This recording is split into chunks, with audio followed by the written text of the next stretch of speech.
Imagina un avión de combate al que sus propios pilotos temían subirse. Una máquina que mataba a más de los suyos durante las pruebas que el enemigo en batalla. Lo llamaban ataúd volador y contrato suicida. Los ingenieros rezaban para que simplemente despegara, y los mecánicos se paraban alrededor con extintores, no para salvarlo del enemigo, sino de su propio diseño. Parecía el mayor fracaso del genio británico, un juguete caro condenado al desguace. Pero, ¿y si te digo que este mismo avión, esta pesadilla con alas, salvó a Gran Bretaña de una nueva catástrofe aérea? Que no solo lo temían los pilotos ingleses, sino también las élites de tanquistas alemanes que lo veían como su verdugo principal, y que el caza más aterrador en la historia de la Royal Air Force inventó accidentalmente un nuevo tipo de guerra. En este video está la historia de una paradoja, la historia de cómo monstruosos defectos se convirtieron en ventajas aplastantes, cómo un error de ingeniería generó un arma que cambió el curso de la operación anfibia más grande de la historia. Aprenderás qué ritual diabólico tenían que realizar los pilotos solo para arrancar el motor y por qué cada mañana era para ellos una ruleta rusa. ¿Qué asesino invisible se colaba sigilosamente en la cabina y apagaba la conciencia de los pilotos en pleno vuelo, enviándolos a una muerte segura sin un solo disparo enemigo? ¿Qué parte automovilística en el diseño convertía la cabina en una trampa mortal, imposible de escapar en un segundo crítico? Y cómo todo este aterrador legado fue vuelto contra el enemigo con tal furia que el mando de la Wehrmacht quedó completamente impotente. Esta no es una historia sobre un arma perfecta. Es la historia de cómo la desesperación, la desidia y una idea loca le dieron la vuelta a todo. ¿Listo para descubrir cómo la vergüenza de la Royal Air Force se convirtió en su mayor triunfo secreto? Entonces mira hasta el final. Amanecer en un aeródromo británico, 1942. Pero aquí no hay el bullicio habitual previo al combate. En su lugar, un silencio opresivo, roto solo por los pasos nerviosos de los mecánicos. Rodean al caza más nuevo con extintores listos, y el piloto en la cabina no mira al cielo hacia el enemigo. Mira el panel de instrumentos, luchando contra un temblor interior. En un instante, presionará el botón de arranque, y esta máquina se alzará hacia el cielo o lo envolverá en una antorcha mortal. Esto no es sabotaje enemigo, es una mañana rutinaria, y el avión que los propios pilotos ya han apodado ataúd volante lleva el orgulloso nombre de Hawker Typhoon. Inglaterra en ese entonces necesitaba desesperadamente un milagro. La guerra en el aire tomaba un giro amenazante. Los viejos y fiables Hurricanes ya no podían competir en igualdad con las nuevas máquinas alemanas que aparecían como de la nada, volviéndose cada vez más rápidas y avanzadas. El mando británico comprendía, sin un dominio total del aire sobre el Canal de la Mancha, cualquier plan de contraataque y liberación de Europa quedaría en el papel. Se necesitaba un avance. Necesitaban un caza capaz de alcanzar una velocidad completamente fantástica para la época, más de 800 kilómetros por hora. Esta tarea aparentemente imposible la asumió el legendario diseñador de aviones Sidney Cam. Su plan era audaz y brillante: tomar el diseño confiable del Hurricane como base y convertirlo en un monstruo de velocidad. Pero para tal salto se necesitaba un corazón de fuerza sin precedentes. Y se encontró: el motor Napier Sabre. Era una obra maestra de la ingeniería. 24 cilindros combinados en una unidad compacta que entregaba 2.500 caballos de fuerza alucinantes, duplicando cualquier equivalente contemporáneo. En las mesas de dibujo nacía un arma absoluta. Para dominar el poder del Sabre, instalaron en el avión la hélice de caza más grande del mundo, con palas de más de 4 metros de diámetro. El armamento también inspiraba temor: 12 ametralladoras Browning, listas para acribillar el cielo con plomo. Cuando el primer prototipo despegó de la pista en 1940, la emoción no tuvo límites. La máquina volaba a una velocidad inconcebible, superando fácilmente todo lo que tenían los aliados. La victoria parecía al alcance de la mano. Pero tras el deslumbrante poder de este halcón de acero, acechaba una sombra monstruosa. La fuerza desenfrenada de su motor ocultaba un defecto monstruoso que nadie sospechaba aún.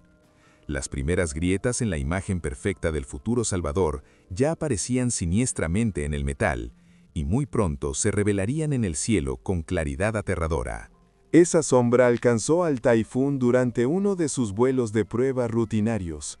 A los mandos estaba el piloto de pruebas jefe Philip Lucas, un hombre que lo había visto todo en el cielo. Estaba realizando maniobras estándar, cuando de repente, el avión se sacudió con tanta fuerza como si gigantes invisibles intentaran desgarrarlo. Los controles se volvieron inservibles, la máquina dejó de obedecer. Al mirar atrás, Lucas vio algo que le heló la sangre. La sección de la cola del caza comenzaba a desprenderse en pleno vuelo. El metal crujía, los remaches salían disparados de la estructura como balas. Parecía que en un momento más, el avión se partiría en dos a una altura vertiginosa. Lo que sucedió después solo puede llamarse un milagro, forjado con sangre fría de acero y la máxima habilidad. Lucas no entró en pánico. En su lugar, comenzó una increíblemente arriesgada y delicada danza con la muerte. Suavemente, balanceándose al borde mismo de entrar en barrena, comenzó a reducir la velocidad, intentando evitar la desintegración final de la máquina. Cada segundo podía ser el último. La Tierra se acercaba inexorablemente. La cola colgaba literalmente de un hilo. El aterrizaje fue duro, pero el avión, y lo más importante, el piloto, sobrevivieron. Por esta hazaña sin precedentes, Philip Lucas fue condecorado con la Cruz de Jorge, la más alta distinción al valor. Los diseñadores, en shock, se pusieron urgentemente al trabajo. Se revisaron los planos, se comprobaron los cálculos y se reforzó la sección de la cola con elementos adicionales. El problema principal parecía resuelto. Un año después, en 1941, los Typhoons actualizados comenzaron a llegar a las unidades de combate. El primero en convertirse a ellos fue el Escuadrón 56 de la RAF. Los pilotos, despidiéndose de sus obsoletos Hurricanes, estaban llenos de entusiasmo y ardían en deseos de mostrarle a los alemanes el poderío de la tecnología británica. Sin embargo, les esperaba una decepción que nadie pudo prever. La primera mañana de combate del escuadrón no comenzó con el rugido de motores llamando al cielo, sino con un lúgubre briefing en tierra. Los mecánicos comenzaron a explicar a los novatos el procedimiento de arranque del motor Napier Sabre, y con cada palabra, el entusiasmo de los pilotos se disipaba como la niebla matutina, reemplazado por una escalofriante premonición. Resultó que antes de encontrarse con el enemigo, tenían que ganar su propia batalla, mucho más extraña y peligrosa, cada día. Una batalla con una máquina que parecía no querer ser volada. Este procedimiento parecía más a un ritual para invocar un espíritu antiguo y caprichoso que arrancar un motor de avión. En lugar de un simple botón, el piloto tenía que usar dos cartuchos especiales, como cartuchos de escopeta de gran calibre. Su explosión dentro del mecanismo debía patear la enorme masa de pistones gigantes para ponerlos en movimiento. El momento y la mezcla de combustible eran críticos hasta el milisegundo. El más leve error, y en lugar del rugido del motor, el piloto lo recibía un chorro de fuego saliendo directamente del motor y envolviendo la cabina. El motor era increíblemente quisquilloso con el clima. Con frío o calor, podía negarse simplemente a arrancar, sin importar cuántos cartuchos se usaran. El destino de un oficial intrépido que llegó a la base con reputación de as ilustra este peligro. Al ver los extintores colocados alrededor de los Typhoons, solo sonrió, considerándolo una precaución excesiva. Confiado, ocupó su lugar en la cabina, dio la orden de arranque y un momento después se encontró en el epicentro de un incendio furioso. Milagrosamente logró salir, pero graves quemaduras cambiaron para siempre su actitud hacia las medidas innecesarias. Hubo docenas de casos así.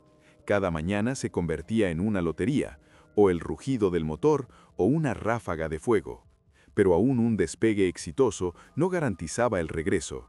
A pesar de todas las modificaciones, las colas seguían fallando traicioneramente. Una vez, unos novatos en el aeródromo, esperando su turno para despegar, fueron testigos de una visión heladora. Un taifún en un vuelo de entrenamiento entró de repente en una espiral antinatural. Desde arriba llegó un crujido y los observadores horrorizados vieron cómo la sección trasera se separaba del fuselaje. La máquina sin vida se desplomó como una piedra, dejando una bola de fuego y una nube negra en el suelo. El piloto no tuvo la menor oportunidad. Y el peligro más insidioso era invisible. El monóxido de carbono del motor comenzó a filtrarse a la cabina a través de grietas microscópicas en la estructura. Lentamente, sin pánico ni comprensión de lo que ocurría, los pilotos perdían el conocimiento justo a los mandos. Sus aviones entraban en picada y se estrellaban, y la causa permaneció siendo un misterio durante mucho tiempo, atribuida al estrés o al error. La acumulación de problemas alcanzó una masa crítica. La reputación del Taifún era irremediablemente arruinada. Los pilotos experimentados se negaban rotundamente a cambiarse a estos ataúdes volantes, y el comando se debatía en un dilema. ¿Debían continuar produciendo una máquina que mataba a los suyos más rápido que el enemigo? Parecía que el ambicioso proyecto estaba condenado al olvido ignominioso. Pero fue en este mismo momento en que la paciencia se había agotado que el destino preparó un giro inesperado para el caza rechazado. Una nueva amenaza relampagueante apareció en el horizonte, obligando a los británicos a recordar el arma más rápida, aunque también la más peligrosa, que tenían. Esa amenaza llevaba el nombre de Focke-Wulf 190. Al aparecer en los cielos en 1941, este caza alemán revolucionó todas las nociones de guerra aérea. Superaba a los mejores Spitfires británicos en prácticamente todo: velocidad, maniobrabilidad, tasa de ascenso y potencia de fuego. Un encuentro con él para un piloto británico solía terminar trágicamente. Los alemanes, sintiendo su superioridad, volvieron a su atrevida táctica de incursiones rápidas. Sus Focke-Wulfs cruzaban el canal a baja cota, asestaban un golpe devastador a los objetivos y escapaban a una velocidad que nada podía igualar. Los Spitfires y Hurricanes se quedaban impotentes atrás, viendo cómo el enemigo desaparecía en el horizonte. La alarma se extendió en los cuarteles generales de la RAF. La superioridad aérea sobre el canal, ganada con tanto esfuerzo, pendía de un hilo. Se necesitaba una solución urgente y no había alternativas. Recordaron a los olvidados y deshonrados Typhoons, las únicas máquinas cuya velocidad podía compararse en alguna manera con la alemana. Era una apuesta desesperada, casi una locura. Los primeros intentos de lanzarlos contra los Focke-Wulfs en combates aéreos terminaron en fracaso. Los problemas técnicos seguían ahí, y sus características de vuelo a altitudes medias no eran aptas para el combate maniobrado. Pero no había vuelta atrás. Los ingenieros llevaron a cabo a toda prisa las últimas modificaciones más esenciales. La desafortunada cubierta de cabina tipo puerta de auto finalmente fue reemplazada por un dosel sediente normal que se podía eyectar con un solo movimiento. Todos los pilotos recibieron máscaras de oxígeno para acabar de una vez por todas con la amenaza del monóxido de carbono. Los procedimientos de arranque se practicaron hasta la automatización. Y lo más importante, el control de estas máquinas temperamentales se confió ahora solo a los elegidos, haces de nervios de acero y una experiencia inmensa capaces de exprimir al máximo el Typhoon sin dejar que los matara. Se desarrolló una táctica de una simplicidad genial. Los Typhoons se dispersaron a lo largo de la costa sur. El cálculo se basaba en el agotamiento. Los cazas alemanes gastaban combustible abriéndose camino hacia el objetivo, en el ataque mismo y en el viaje de regreso, sobre el mismísimo centro del canal, eran más vulnerables. Exactamente allí esperaban los interceptores británicos. El plan funcionó. Los poderosos Typhoons alcanzaban a los Focke-Wulfs que regresaban donde no tenían a dónde escapar. Las aguas del Canal de la Mancha comenzaron a tragar los restos de las máquinas alemanas. Las incursiones rápidas, que poco antes parecían imparables, se convirtieron en misiones suicidas para la Luftwaffe y pronto se abandonaron. El Typhoon por fin había encontrado su papel, demostrando que podía ser un formidable defensor de los cielos. Pero esto era solo el comienzo de su verdadera transformación. El destino preparaba su evolución de un interceptor problemático a algo completamente diferente. Y el punto de partida fue un pensamiento audaz que llegó a la mente de un comandante de escuadrón de 23 años que miraba a su protegido alado desde un ángulo completamente distinto. Fue en este momento de necesidad crítica para el Typhoon cuando se encontró a un hombre que lo vio no como un proyecto fallido, sino como un potencial sin explotar. El comandante de escuadrón, Dennis Crowley Milling, de 23 años, y poseedor de una rara mezcla de audacia y mente analítica, se hizo una pregunta simple pero revolucionaria. ¿Por qué intentar rehacer una máquina que perdía en un duelo aéreo cuando se podía usar su única ventaja innegable, una velocidad y potencia monstruosas en un campo completamente diferente? Su idea era simple y brillante: convertir al caza de velocidad en un avión de ataque a tierra relámpago capaz de realizar ataques de precisión contra objetivos terrestres donde los bombarderos lentos eran vulnerables y los cazas ordinarios no eran lo suficientemente fuertes. Los primeros vuelos de prueba con bombas colgadas bajo las alas chocaron al mando. Los Typhoons, como halcones pesados pero increíblemente rápidos, surcaban las olas del canal a baja cota, permaneciendo invisibles para el radar alemán. Al llegar a la costa francesa, descargaban su carga sobre objetivos previamente reconocidos, nudos ferroviarios, depósitos de combustible, puentes pequeños, y desaparecían incluso antes de que aparecieran las primeras explosiones de proyectiles antiaéreos.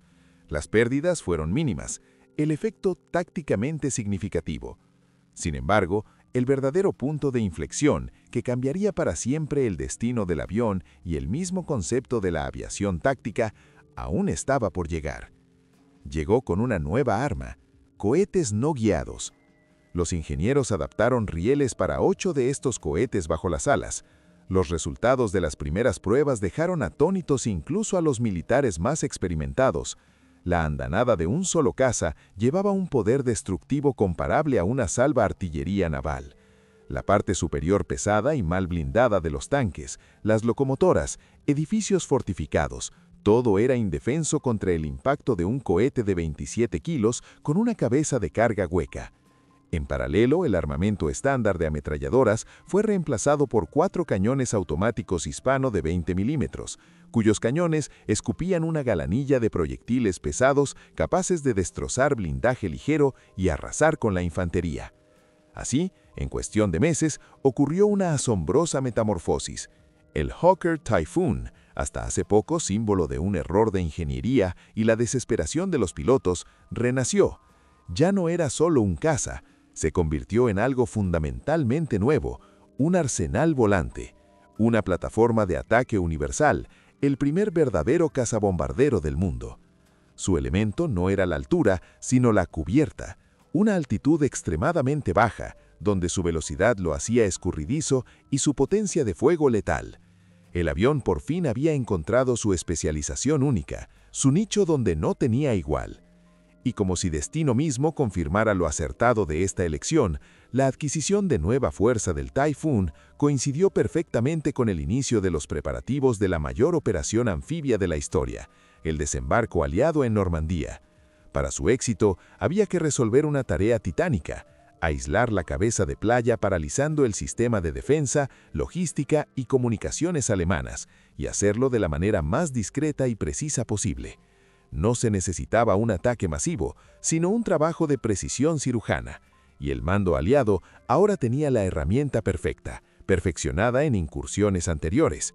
Los Typhoons debían pasar de los ataques de precisión a llevar a cabo una operación a gran escala y meticulosamente planeada para desorganizar toda la retaguardia alemana en el norte de Francia. Su papel no era luchar en ruidosas batallas aéreas, sino despejar invisible y metódicamente el camino hacia la victoria, convirtiéndose en los principales saperos del cielo en vísperas del día D. El plan de la Operación Overlord era un rompecabezas titánico donde cada pieza debía encajar. Una de las tareas más críticas era cegar la defensa aérea alemana. A lo largo de la costa del norte de Francia, los alemanes habían construido una densa red de estaciones de radar capaces de detectar la armada aliada a decenas de millas de distancia. Había que arrancar estos ojos de forma precisa, despiadada y de tal manera que el enemigo no tuviera ni tiempo ni oportunidad de restaurarlos para el momento del desembarco. Esta misión de suma importancia recayó en las alas de los escuadrones de Typhoons. Su táctica se había perfeccionado hasta la virtuosidad, convirtiéndose en la encarnación de la velocidad y la sorpresa. Grupos de cazobombarderos cruzaban el canal a una altitud que literalmente rozaba las crestas de las olas. Un vuelo así, con el mar solo metros bajo el fuselaje, requería una concentración y habilidad increíbles por parte de los pilotos. El más mínimo error era fatal. Pero a cambio se volvían invisibles a los radares enemigos, cuya visión estaba limitada por la línea del horizonte. Los alemanes no veían acercarse la amenaza hasta el último momento.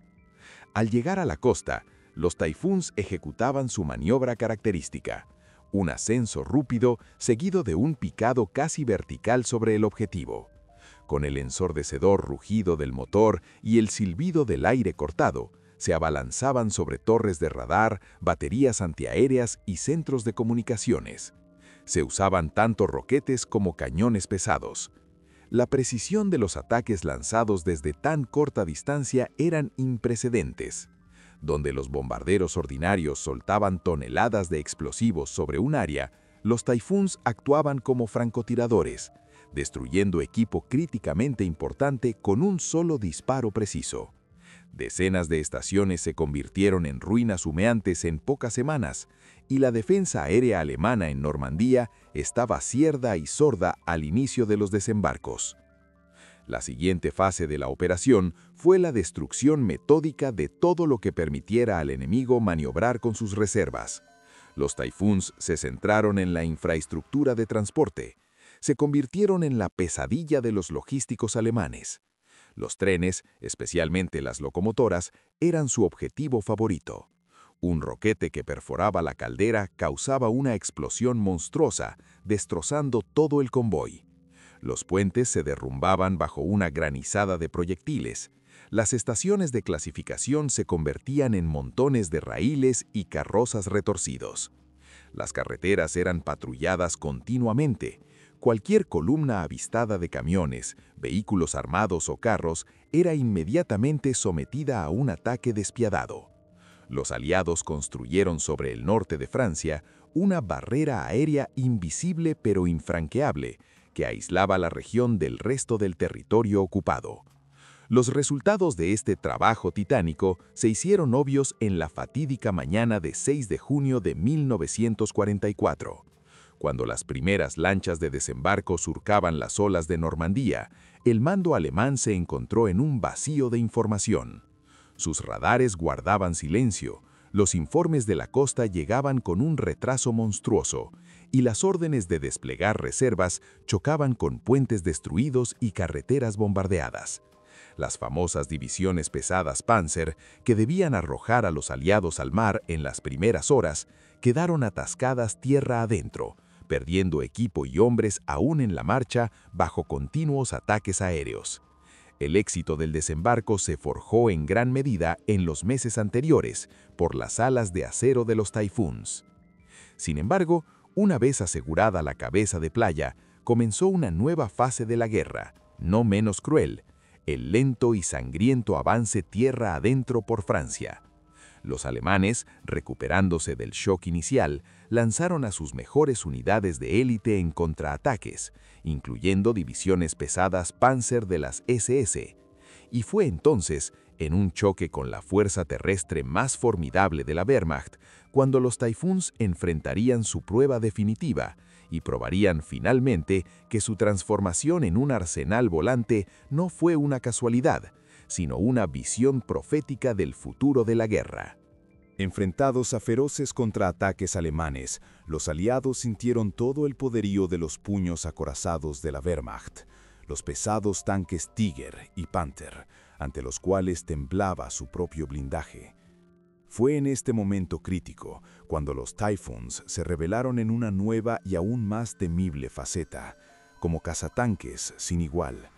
Los pilotos aprendieron rápidamente los puntos débiles de estos monstruos de acero: el blindaje superior relativamente delgado del techo del compartimento del motor y del casco.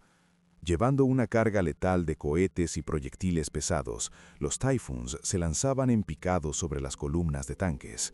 Un solo cohete preciso que impactaba en el compartimento del motor o perforaba el costado podía causar una explosión interna catastrófica, convirtiendo la formidable máquina en una antorcha llameante. Los tanquistas alemanes, acostumbrados a dominar en tierra, se encontraron en una trampa aterradora, incapaces de esconderse de los ataques que caían del cielo. El apogeo de este trabajo destructivo fue la derrota de las tropas alemanas en la llamada Bolsa de Falaise en agosto de 1944. Las divisiones alemanas cercadas, intentando escapar del cerco, se concentraron en caminos estrechos, creando un objetivo de densidad increíble.